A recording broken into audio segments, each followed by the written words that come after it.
அஸ்ஸலாமு அலைக்கும். நம்ம இன்னைக்கு என்ன வீடியோ பார்க்க போறோம்னா, நம்மளுடைய துன்பம் துயரமான காலகட்டத்தில் நாம் செய்ய வேண்டிய ஒரு அமல் பற்றி தான் பார்க்க போறோம்.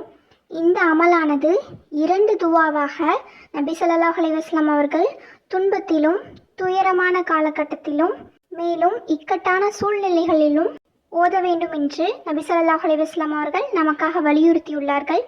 இந்த 2 துவாவை தினம்தோறும் 5 வேளை தொழுகைக்கு பின்பும் தஹஜ்ஜுடைய நேரத்திலும் தொடர்ந்து ஓதிக்கொண்டே வந்தோம் என்றால் 3 நாட்களில் நம்மளுடைய கஷ்டங்கள் எல்லாம் பாதியாக குறையும்.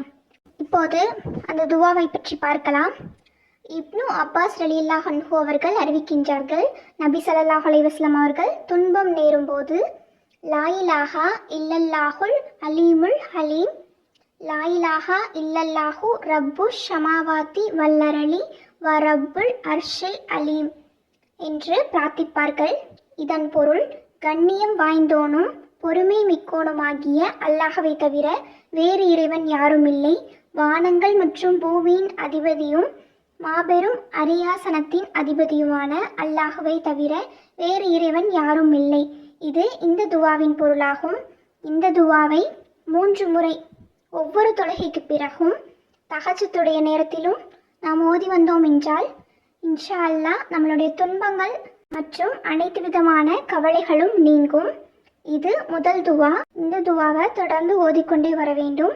மேலும் நபி ஸல்லல்லாஹு அலைஹி வஸல்லம் அவர்கள் கூறினார்கள், அல்லாஹ்வை தவிர வேறு இறைவன் இல்லை என்று பரிபூர்ணமாக நாம் அல்லாஹ்வை முழுமையாக நம்பி நாம் செய்யக்கூடிய அனைத்து பிரார்த்தனைகளும் பூர்த்தியாகும் என்று நபி ஸல்லல்லாஹு அலைஹி வஸல்லம் அவர்கள் கூறினார்கள். நபி ஸல்லல்லாஹு அலைஹி வஸல்லம் அவர்கள் கூறியது போல் நாமும் அல்லாஹ்வை முழுமையாக நம்பி இந்த துவாக்களை ஓதி இதன் மூலமாக நாம் அல்லாஹ்விடம் உதவி தேட வேண்டும். இது 2வது துவாவாகும்.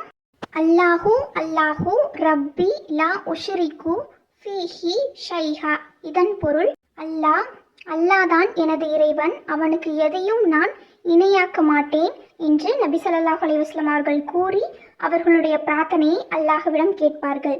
சோதனையான போது, துன்பத்தில், துயரத்தில், நெருக்கடியான சூழ்நிலையில், மனவேதனையில் நபி ஸல்லல்லாஹு அலைஹி வஸல்லம் அவர்கள் இந்த 2 துவாக்களை ஓதித்தான் அல்லாஹ்விடம் உதவி தேடினார்கள்.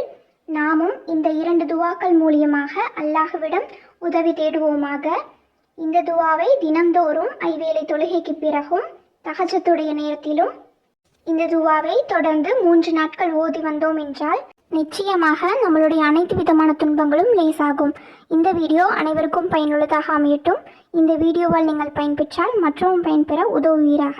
உங்கள் கருத்துக்களை கமெண்ட் பாக்ஸில் பதிவு செய்யுங்க. அஸ்ஸலாமு அலைக்கும்.